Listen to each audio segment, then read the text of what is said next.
সন্ধ্যা, আজকে একটা নতুন রেসিপি নিয়ে এসেছি। কি রেসিপি গো? দেখোই না কি রেসিপি।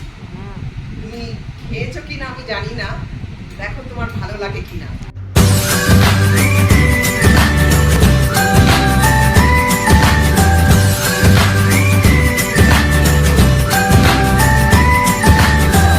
বর্ধমান কচুর পাতা, আচ্ছা। দেখো বন্ধুদের রেসিপিটা আমি করছি, তুমি দেখো কেমন হয়। দারুণ দারুণ লাগবে না? ঠিক আছে, আর দেখা যাক। আপনাদের সবাইকে স্বাগত জানিয়ে আমি শুরু করছি রেসিপি। ইলিশ পদ্ম পাতায় ভাপা, পুরনো দিনের রেসিপি নিয়ে আমরা এসেছি।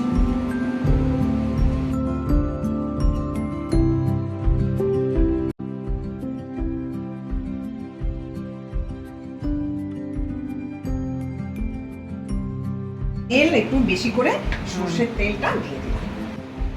তাহলে টমেটো দিলে, ধনেপাতা দিলে, কাঁচা লঙ্কা দিলে, আর তেল দিলে, নুন দিলে, তাই তো? দিলাম। হলুদ দিলে, আচ্ছা। এই আর সর্ষে তার আগে ছিল সর্ষে আর কাঁচা সর্ষে, লঙ্কা। পোস্ত, সাদা সর্ষে, কালো সর্ষে, আচ্ছা একটু সামান্য নারকোল, আচ্ছা সামান্য নারকোলটা খুব কম দিতে হবে। আচ্ছা। দিয়ে পেস্ট করে এটা ভালো করে মেখে নিতে হবে।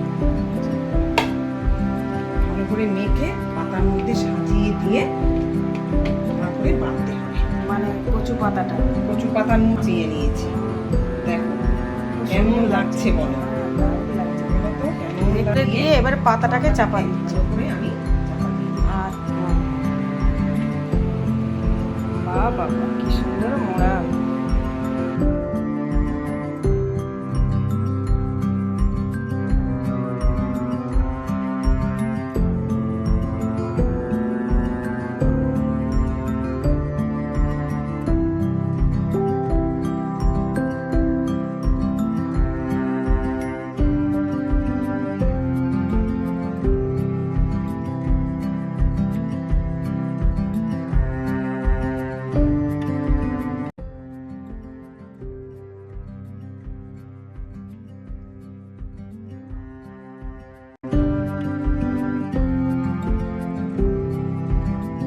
আচ্ছা, দেখেছো কচু হ্যাঁ। পাতা কিরম সুন্দর একদম মাখনের মতন গলে গেছে, দেখেছো?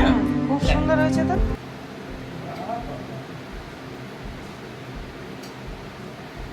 টেস্ট করে দেখি কেমন হয়েছে। পাতাটাও খেতে ভীষণ ভালো লাগে, ভাত দিয়ে মেখে পাতাটা খেতেও ভীষণ ভালো লাগে।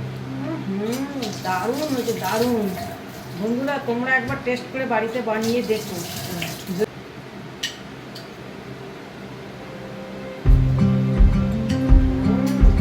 একদম দারুণ ঝাঁঝ হয়েছে তো। ভাজ হয়েছে, দারুণ হয়েছে।